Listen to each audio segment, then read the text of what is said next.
La nuit se traîne. Et encore en ce moment au cinéma, qui est sorti quand? Il y a 2 semaines, non? Qui est sorti, ça a dû sortir le 28 août, je crois, si je me souviens bien. Le 28 août, ouais, c'est ça. Ah ouais, ça fait quand même quelques... Maintenant, pour un film, c'est long, en fait. Bah, surtout pour un film comme celui-là qui malheureusement n'a pas trouvé son public. On peut aussi un peu mettre en question la communication autour du film. Enfin. Le truc pourtant, on va mettre la bande-annonce, la bande-annonce est quand même d'une rare efficacité quand même, non? Bah ouais. Moi je sais moi je sais que j'ai découvert justement par cette bande-annonce là qu'on va lancer là, et j'avais absolument envie de voir le film quoi. Donc petite bande-annonce, on en parle après? Yes. Allez, c'est parti.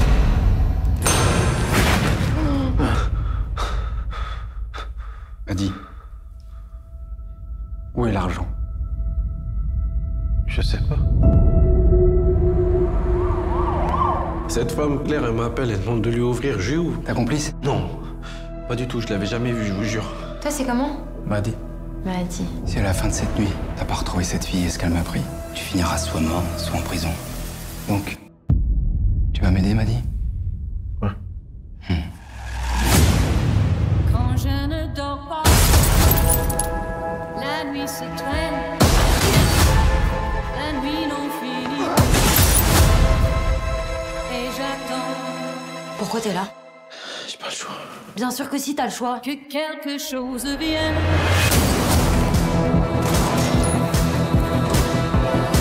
Police secours, je vous écoute.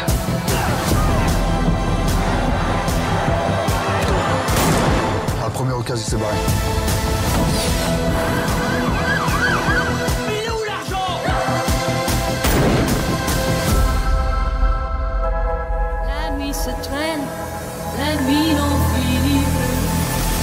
Je suis juste un putain de serrurier.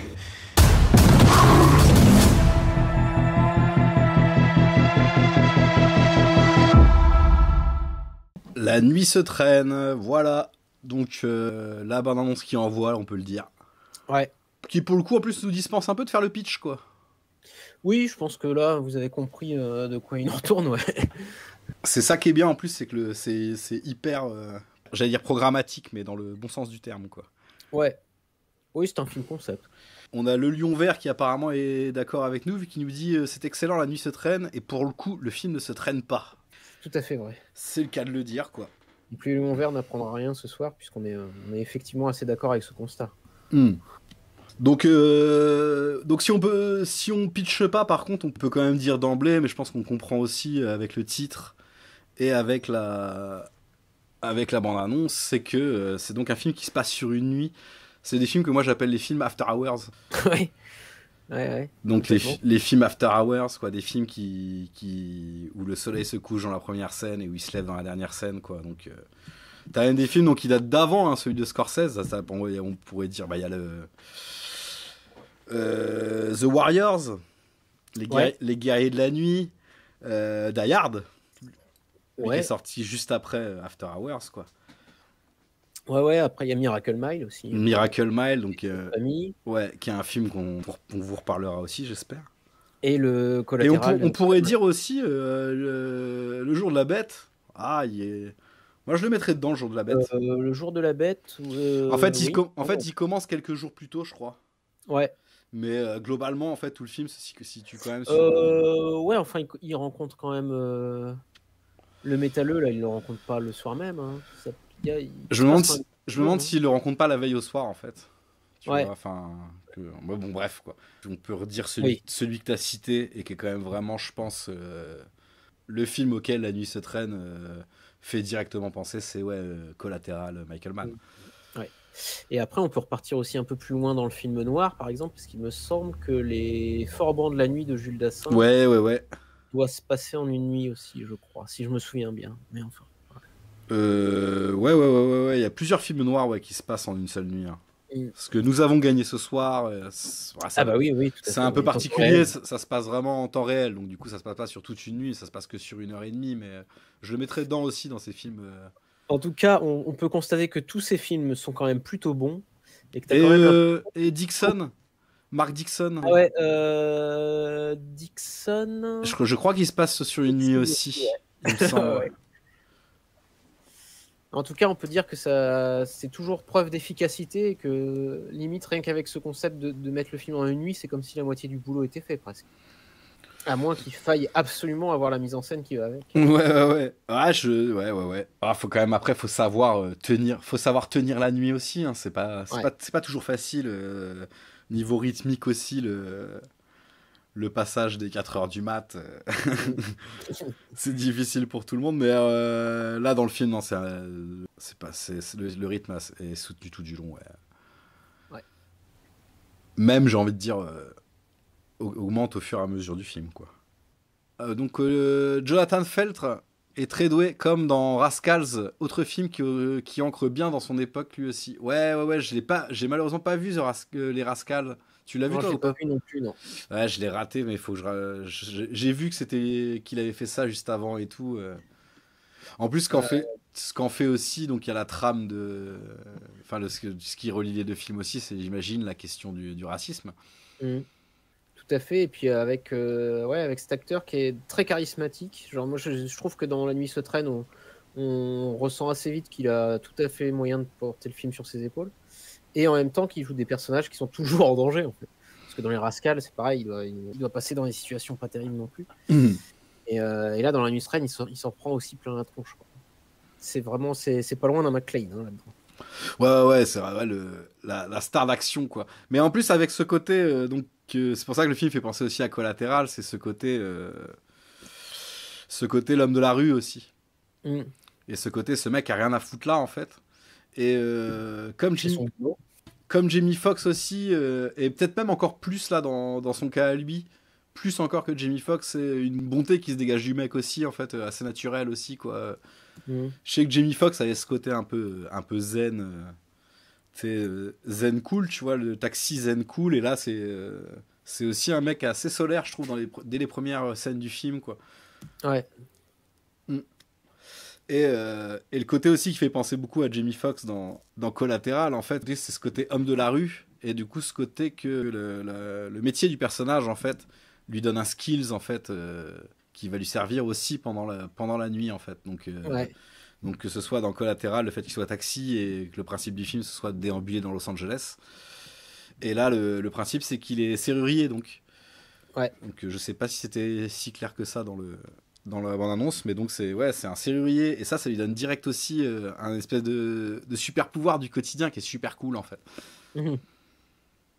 Mais je sais que, donc je connaissais pas, moi. Tu connaissais toi Michel Blanchard? Alors, pas du tout. Et d'ailleurs, je pense que je vais en profiter pour dire, moi, comment j'ai découvert le film, en fait. Moi, c'est dans Mad Movies, dans les pages du cinéphage de Mad Movies, que j'ai entendu parler du film pour la première fois.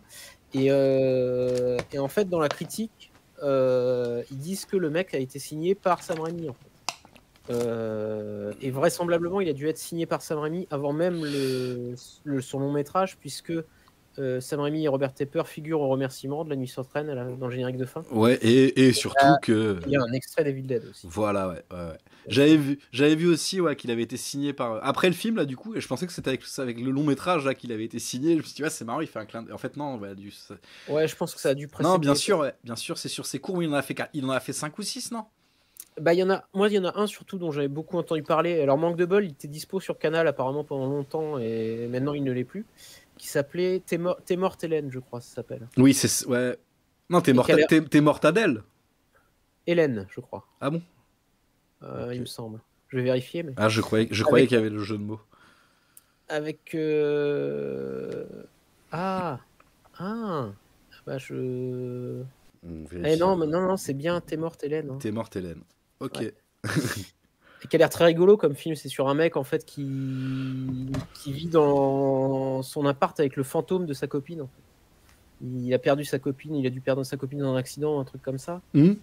Et donc il vit avec le fantôme de sa copine, et sauf qu'il veut rompre avec elle, en fait, tu vois, pour pouvoir reprendre sa vie, quoi. C'est un Truly Madly Deeply un peu. Et donc apparemment le film, son cours avait fait forte impression.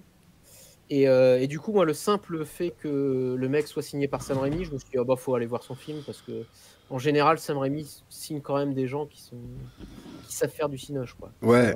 Son premier long, il faut dire aussi que il est pas très vieux, il a 30 ans, quoi. Ouais. C'est un jeune cinéaste, quoi. Et ça fait du bien, ça se ressent dans le film presque, j'ai envie de dire. Ouais. Le côté jeune qu'en veut, quoi. Ouais, c'est ça. Ouais. Bah, le film, c'est un film.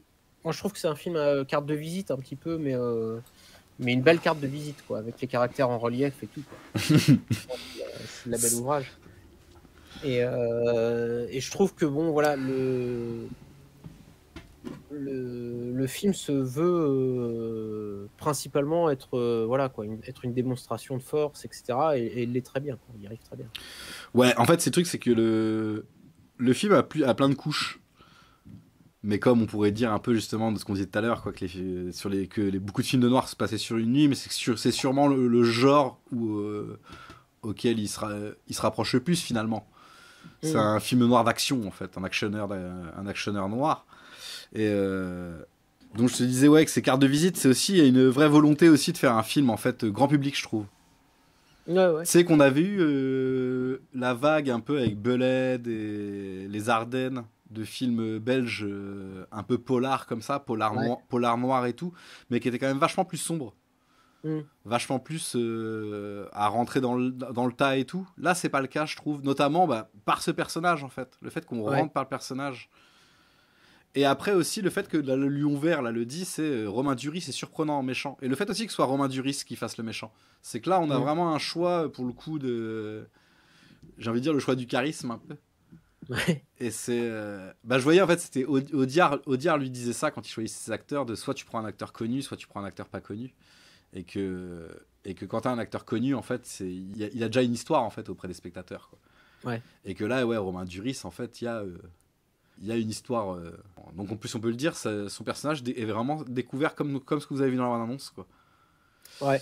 Il a un visage sympa tout en étant horrible, tout en étant un horrible personnage. Ouais, et en fait, le premier truc comme dans la bande-annonce, je trouve, c'est quand il enlève le masque, on voit quand même directement que Romain Duris est glaçant quand même, quoi. Il a un côté, tu sais, il est un peu blafard, il a les traits un peu tirés et tout. Ouais. Et c'est après qu'il redevient sympa. Et il a un très beau reveal d'ailleurs dans le film. Ouais. En fait, on le perçoit d'abord par ses mains, par sa voix, tout pendant que le héros Maddy est masqué. Et une fois qu'il retire le masque, il y a un jeu sur la focale qui nous fait apparaître Romain Duris nettement. Ouais, c'est. Et ouais, il est très bien dans ce rôle de méchant, je trouve. Avec et tu fais bien de mentionner le lion vert, le côté, il a un visage sympa tout en étant horrible, parce que c'est vrai que il est, enfin, tu sens qu'il veut pas être non plus trop méchant envers ce Maddy, quoi, tu vois. Ouais, c'est. Ben là pour le coup, il m'a fait là pour revenir encore.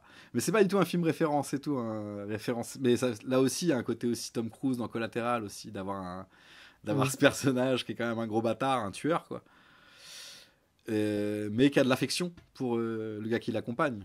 Ouais. Qui a une certaine affection, tu vois. Il est conscient en fait que le mec n'a rien à faire là et que du coup, bon, ça serait bien de pas trop le traumatiser avant de le rendre à la vie civile, quoi.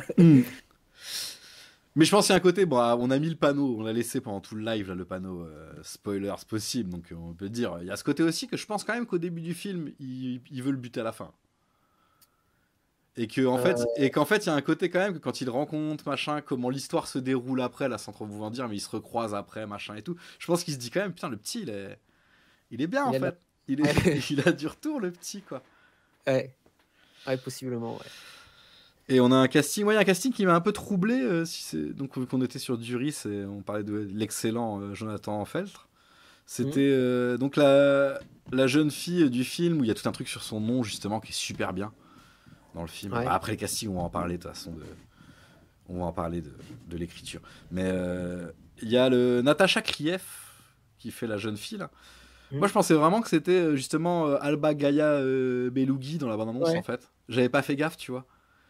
Et de quoi? T'étais déçu que ce non, soit mais même en fait même ça m'a pris enfin je veux dire ça m'a pris la moitié du film avant de voir que c'était pas elle en fait, quoi. Ah ouais. Même là aujourd'hui je me dis ouais, il faut qu'elle joue des sœurs dans un film parce que mais elle est très bien, elle est très bien. Il y a aussi Jonas Bloqué, j'avais noté. Jonas Bloqué, ouais. C'est un très bon acteur aussi, lui. Ouais, moi en fait je connais pas très bien. Je me souviens de lui en fait qui jouait dans Elle en fait de c'est ça, ouais. quoi. C'est ça, et il avait joué dans La Nonne aussi, dans dans un des films La Nonne plus tard. Oui, C'est c'est marrant. ça, oui, dans La Nonne, oui, il est aussi. Ouais. Je l'ai pas vu, mais je sais que j'avais vu qu'il était dedans. Ouais. Et lui est très bien aussi sur une ligne qui est un peu celle aussi de Maddy, en fait, je trouve, son personnage, en fait. Il y a un truc aussi comme ça, que lui, il a mal tourné en une nuit, là où l'autre a mal tourné en quelques mois, ou en quelques années, mais sur un... Tu sais, t'as un truc entre les deux persos qui est assez... assez bien foutu dans le film, je trouve. Donc on peut y aller sur l'écriture du film, en fait. Moi, je trouve qu'il est vraiment... en tout cas, j'ai vu qu'une fois pour l'instant, mais qui fait forte impression la première vision, quoi. Je trouve qu'il y a vraiment un truc de...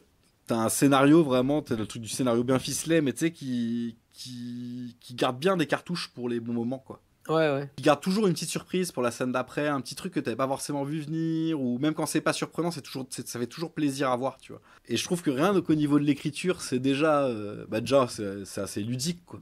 Tu t'es avec lui dans les situations, donc quand je disais qu'il était serrurier, mais en fait après il trouve tout un autre tas de façons de se tirer de situation assez ouf, quoi.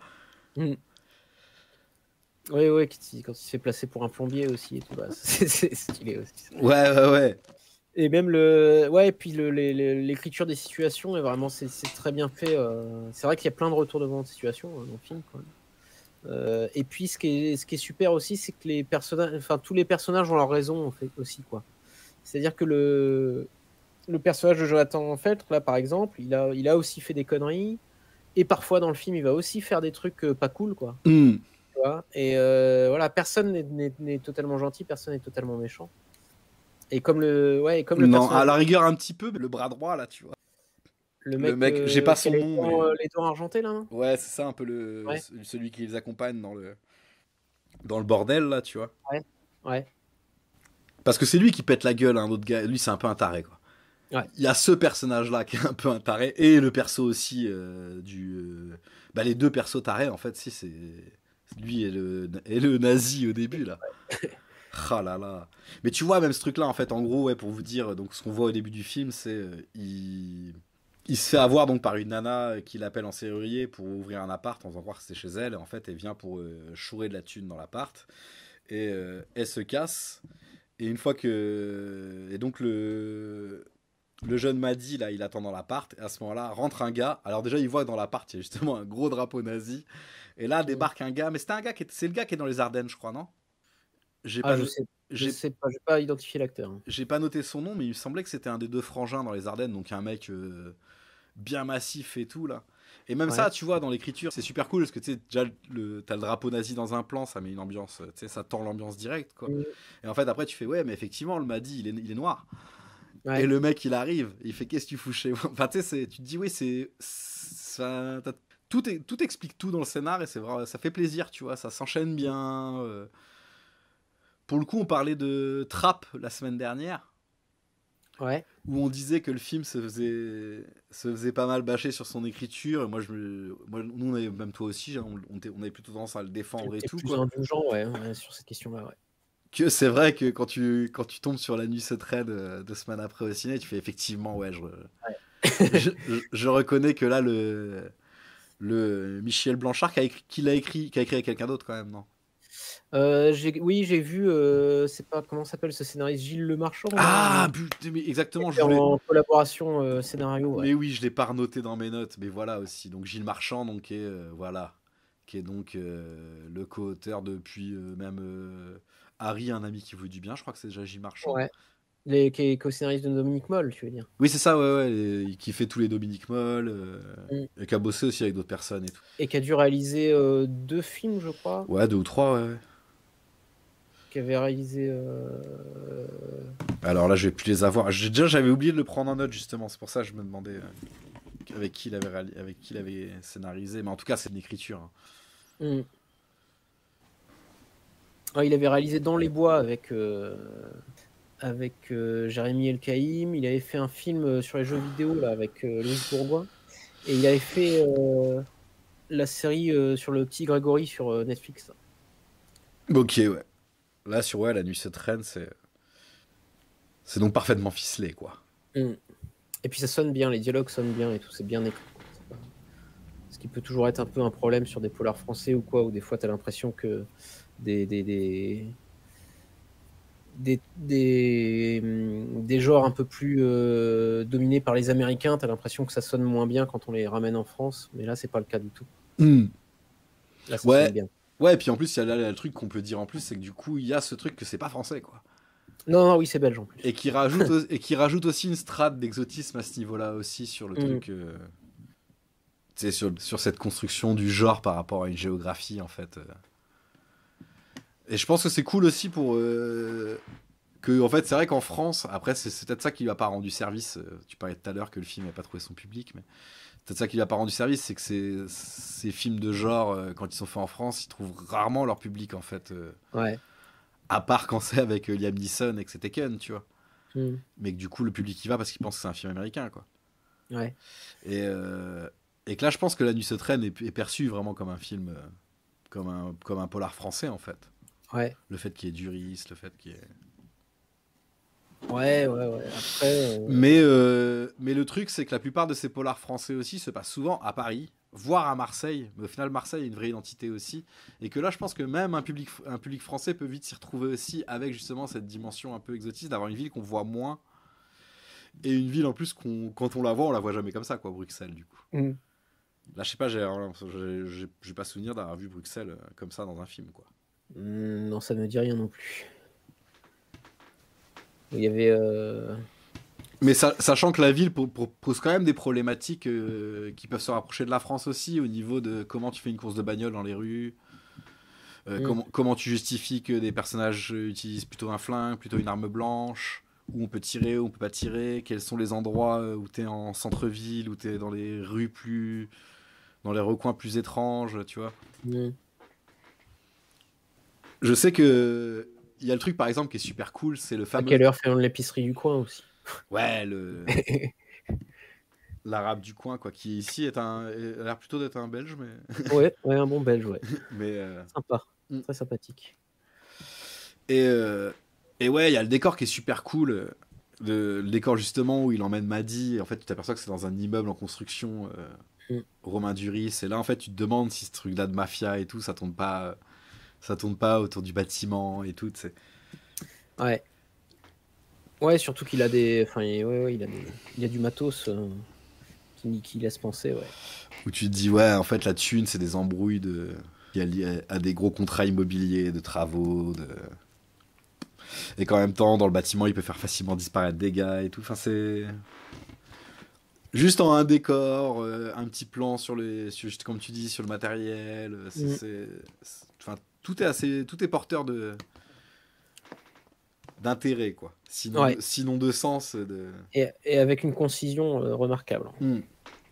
Et du coup, ça, on dit l'écriture, mais du coup, là, ce truc de ce petit plan où ils arrivent dans un immeuble en construction, ou, comme tu dis, le reveal de Romain Duris, ou la scène, un des passages les plus fous du film, mais c'est où là, tu vois justement qu'il n'y a pas que l'écriture, mais que la mise en scène suit à mort, c'est le bordel, quoi. Ouais, le bordel, la boîte de nuit aussi, il y a des plans remarquables. Ouais, mais le bordel, il y a des trucs qui tuent, quoi. Il y a des trucs où il se planque dans une chambre, et en fait, il y a un truc qui se joue. En plus, vu que le gars est serrurier, quoi, il veut ouvrir la porte, et t'as un truc qui se joue dans la serrure de la porte, où tu vois une scène qui se passe dans la cage d'escalier par le trou de la serrure, et après, le mec va se planquer et tout dans un tiroir, et la scène se termine, il sort du placard. Bon, ça parlera plus à ceux qui l'ont vu, mais là, t'as 2-3 godes qui tombent par terre, et tu fais, bah ouais, forcément, un placard dans le bordel où t'es. Il y a toujours des petits détails comme ça, et c'est ludique, on s'amuse. Ouais, même par rapport à cette question du genre francophone, quoi. Il y a ce moment aussi très drôle où il essaye de menacer la meuf là, en lui ressortant une réplique que lui a dit Romain Duris quelques scènes plus tôt. Et la meuf se marre, elle fait, mais tu t'es cru dans un film ou quoi? Alors que c'est littéralement une réplique qui vient du film même. Ouais, puis dit par Romain Duris, c'est là que c'est un jeune acteur qui le fasse et tout. Ouais. Ça c'est rigolo, ouais. Et il y a une scène de manif aussi qui est très, très bien exploitée également. Oui, parce que qui est pas... qui est plus qu'exploité. Parce que je crois que ce que j'avais vu dans une interview, dont j'ai regardé là sur internet, une petite interview du réalisateur, lui il disait quand même que le truc de faire un film sur un serrurier, c'était une idée qu'il avait déjà depuis quelques temps apparemment, d'un personnage qui serait serrurier, mais en fait tu dis la manif, mais c'est Black Lives Matter, c'est le fond du film en fait, quoi. Ouais. Et comme on disait, on est sur un film noir où donc on passe un peu dans différentes parties de la société et tout, mais en tout cas du coup la toile de fond qu'il y a, c'est vraiment c'est ça en fait, c'est Black Lives Matter. Ouais. Et puis qui aura son importance sur la fin du film qu'on ne révélera pas, mais non, mais en fait même pas sur la fin du film qu'on révélera pas, parce que ça a l'importance même sur l'élément déclencheur du film en fait. Ouais. Qui fait que ça explique clairement le truc de pourquoi il appelle pas les flics en fait. Bah ouais, c'est ça. Ouais. Et ça lui permet de s'en sortir, mais le personnage cherche pas à se mêler aux luttes dès le début. Un gars lui reproche pendant la manif. Bah ouais, le brave Maddy, lui, il travaille, quoi. Bah ouais. Mais ça pose quand même cette question, le gars se retrouve quand même vraiment, justement, entre une police, en fait, qui est dans ces histoires de Black Lives Matter, alors que, donc, on l'a dit, vous l'avez vu, le personnage est noir. Et en fait, sauf qu'en plus, le film lui donne raison, parce que dans le film, la police est corrompue, quoi. Ouais. Donc c'est plus que la toile de fond en fait, c'est vrai que c'est apparemment pour en tout cas Michel Blanchard là c'était super important, et puis bon je pense que pour l'acteur aussi, s'il était dans The Rascal, c'est aussi une façon de ça fait sens, ouais, de prolonger.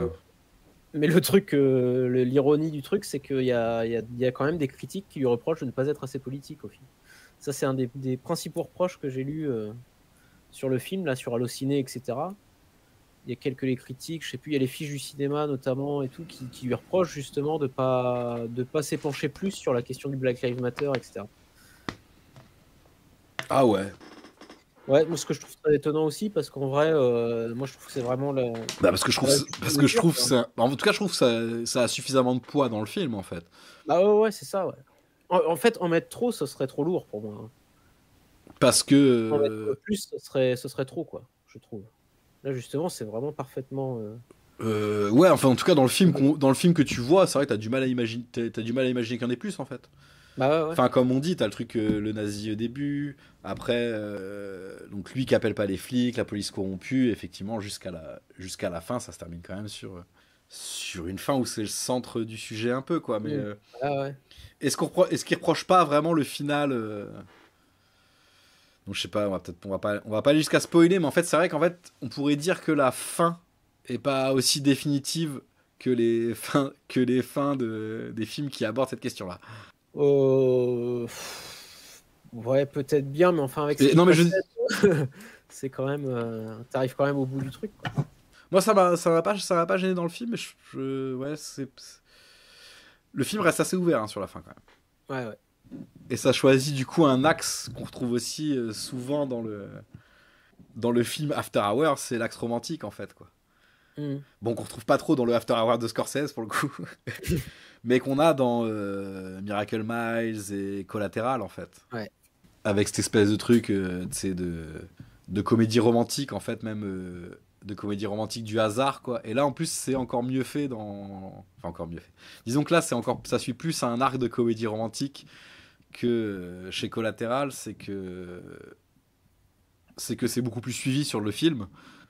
Et c'est toujours en filigrane qu'il y a une histoire d'amour qui se raconte entre les personnages. Notamment, tu sais, via un petit truc, quand je te disais que le film gardait ses cartouches, il y a le fameux truc sur la relation qu'unit le personnage féminin et le personnage de Jonas bloqué, là, qui joue la petite frappe et tout. En fait, tu sais, c'est permanent, en fait, qu'il y ait cet argument romantique, en fait. Mais que, même là, tu te dis, mais comment ils vont finir ? Il y a ce côté, en fait, comment ils vont finir ensemble, en fait, tu vois. Et que pour même l'argument romantique se poursuit même que t'as même la poursuite à travers toute la ville, tu vois. Ouais. Le fameux truc de Hugh Grant, Julia Roberts et tout, enfin le truc de la comédie romantique moderne, quoi, de Crocodile Dundee jusqu'à la course finale, quoi, du coup. Mais ouais, en tout cas, un film qui est assez évident, en tout cas, moi qui l'ai vu qu'une fois. On a le rocker du 5000 qui nous dit qu'il n'avait pas vu Collateral. Ah ouais, bah il faut. Il faut regarder Collateral, ouais. On dit à ça. D'ailleurs, il y a la photo de La Nuit se traîne ressemble beaucoup à celle de Collatéral aussi. Je pense que c'est vraiment une... Je sais pas s'il en parle dans son interview, justement, le réalisateur, là, mais il y a cette même teinte orangée tout au long du film. Ouais, alors, ouais. Ouais, moi, j'y ai pas trop forcément pensé dans la... Ouais, si, quand même. Oui, dans les teintes, comme tu dis. Après, Collatéral, c'est quand même un film qui avait vraiment un... qui avait vraiment un rapport très particulier à l'image, quoi. Ouais. Qui est vraiment un peu propre qu'à lui, mais on peut dire. Peut-être Miami Vice qui est dans la même lignée, mais Collateral, Miami Vice, c'est quand même des films, même Public Enemy aussi, on pourrait mettre, parce que c'est des films qui sont assez uniques dans leur rapport à l'image, dans l'histoire du cinéma, en fait, quoi. Et que là, en fait, ça pourrait faire un peu les teintes de Collateral avec effectivement aussi la caméra un petit peu de Sam Raimi dans 2-3 scènes, quoi. Je pense à la scène de la bagnole, en fait, où il se fait traîner dans le... Tu sais, par dehors, enfin, quoique, Sam Raimi aurait fait bouger ça encore plus. Mais... C'est vrai qu'il y a une caméra très expressive. Le passage dans le métro aussi. Ah oui, c'est vrai. Ouais, c'est vrai que ça fait, c'est vrai que ça fait très cool. On l'oublierait presque, ça, mais... Non, t'as raison, c'est la mort collatérale, parce que même la scène dans l'ascenseur, là, donc je connais pas très bien Bruxelles, quoi, donc... Je sais plus comment ça s'appelle. Un ascenseur en fait qui permet d'accéder à une zone et tout, et là qui est utilisé dans le film, notamment une petite scène de fusillade et tout qui fait très collatéral. Ouais. Bah, ce qui m'a bluffé aussi, c'est donc ce que j'ai vu sur les internets aussi, c'est qu'apparemment tout ce qu'on dit là et tout, parce que quand on dit donc le gars y va, hein, il y a premier quart d'heure une scène de baston quand même bien solide comme il faut, quoi. Bien haletante, ouais. Ouais, où ça tape bien, quoi. Ouais. Après, on est sur de l'infiltration, action, ça retape bien, un peu de fusillade, machin et tout, et on termine sur une course-poursuite en bagnole, quand même, quoi. Et un final un peu plus final de gare. Et le passage de foule aussi avec la manif et tout. Et le passage de foule avec la manif, ouais. Black Lives Matter et tout. Et tout ça, en fait, pour apparemment moins de 5 millions d'euros. Ouais. Non, mais c'est possible, ça je sais plus. Moi, j'avais croisé 4,7 millions, je crois. Un truc comme ça, quoi. Et là, pour le coup, je me dis, bah, quand même, tournage tout de nuit. Donc, peut-être une sacrée préparation, quoi. De toute façon, après, le film a quand même est quand même très ramassé. Hein. Tu sens qu'il n'y a pas de fioriture et tout, quoi. Tu sens que là, la minute utile était fortement visée sur le film, je pense. Ouais, et puis comme Duris, je pense qu'un Duris sur un film comme ça, tu l'as pour pas cher, vu qu'il n'est pas présent beaucoup à l'écran. C'est marqué avec la participation de Romain Duris, donc en principe, oui, il a joué pour pas grand-chose. Ouais, c'est ça, participation à l'argent que le film ne se fera pas. Enfin, pas pour l'instant, mais un film comme ça reste quand même. Mais après, il aurait fallu que le film rencontre son public, là, parce qu'il a quand même... Il a quand même très peu marché en cette fin d'été. C'est bizarre, parce que j'avais quand même l'impression que parmi, en tout cas, les cinéphiles, il se fait quand même remarquer. Bah, c'est le truc aussi, quand tu vois ça fait forcément plaisir, en fait. Hein. Ouais, mais c'est parce que je sais que nous en France, bah moi j'ai pas vu si tu veux en toucher un ou deux mots après, mais c'était que moi j'ai pas vu ça depuis les Cavaliers, tu vois. Et alors toi t'as vu Elias cet été là, mais ouais Elias ouais, mais bon, Elias c'est de l'ancienne garde maintenant, Syrie, quoi. Mais c'est vrai que le film a pas trop mais ça y fait penser quand même aussi au film de Cavalier, de Syrie, je pense quand même que ça reste quand même aussi des films que Blanchard a dû voir, qui ont permis aussi de savoir ce qui était possible, ce qui n'était pas possible. Puis bon, après, je pense effectivement, gros fan de Michael Mann, parce que Collatéral à fond, et il y a la scène de la manif aussi, du coup, c'est un hacker se terminer sur une manif, là, on peut sentir des... En tout cas, l'envie vraiment qu'il y ait un truc dans chaque scène, un truc, que ce soit un truc d'écriture, un truc d'action, un truc... C'est vraiment un film généreux, quoi. Et puis c'est un film qui arrive à nous faire taper du pied quand même sur une chanson de Petula Clark aussi, quoi. Ouais. Bah alors moi, du coup, j'en parlais en début de live que j'avais vu le Mal d'Aurore, là. Ouais. à l'étrange festival. Et du coup, je me disais, ouais, putain, y a les Belges, en fait, nous pètent la gueule à coups de Pétula Clark. Et c'est comment souvent je pense à vous, madame. Ouais. dans Mal d'horreur, dans une scène qui est bien choc, tu vois. Ah ouais. Alors, c'est de qui ça? Souvent je pense à vous, madame. Ouais. C'est pas. Oh putain, je sais pas. Parce que t'as ça même en dialogue qui est assez marrant. C'est pas Adamo, non, c'est. Parce qu'il y a ça qui est marrant aussi dans le. C'est Barzotti. Ouais, Claude Barzotti, ouais. Ouais. Mais t'as ça dans le film, même avec Petula Clark, justement, quoi, au début du film. Ouais, la chanson est vraiment très très bien utilisée. Moi, je pensais que ça aurait été juste un prétexte et tout, mais non, il utilise bien la chanson, quoi. De toute façon, c'est assez marrant parce que du coup, elle est à moitié samplée là, dans la bande-annonce, où ça met déjà une ambiance. Mais de toute façon, même la chanson, ça s'appelle pas La nuit se traîne, quoi. Ah ouais, non, la chanson n'en finit plus, ouais. Ouais. Que là, pour le coup, j'ai regardé qu'il date de 72. Ouais, qui est un morceau composé par Jack Nitzsche aussi. C'est ouais, pour ça qu'il est si accrocheur aussi. Ouais, Jack Nitzsche et Sonny Bono. Ouais. Donc, ouais. C'était un morceau des Searchers. Ouais, qui a été chanté un peu avant. La version Bono et Nietzsche, apparemment, elle a été chantée d'abord par Jackie de Shannon. Ah ouais. Une chanteuse, ouais. Et c'est genre l'année juste avant The Churchers, quoi. D'accord. Et donc, ça s'appelle Needle and Pins.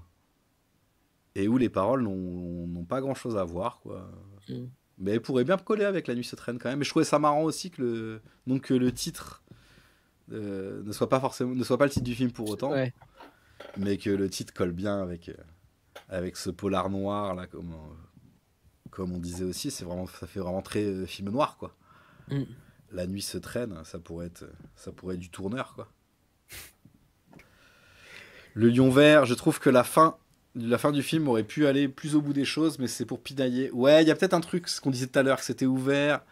Je pense qu'après, il y a aussi ce qu'on disait aussi, hein, qu'il y a un argument romantique qui a été choisi, je pense, et qui correspond en fait mieux à la façon aussi dont le film aborde Black Lives Matter tout du long, en fait. De le garder, en fait, d'avoir un gros fond politique qui soit pas qu'une toile de fond, mais qui passe jamais devant le genre, en fait, quoi. Ouais. Donc je pense que c'est pour ça au final que dire aller plus loin, mais ça aurait pu, il y aurait vite eu un équilibre qui aurait pu être niqué, quoi. Un fond lancinant plutôt qu'une fin explosive. Ah, c'est le cas aussi, mais il faudrait le revoir aussi pour voir ça à la fin.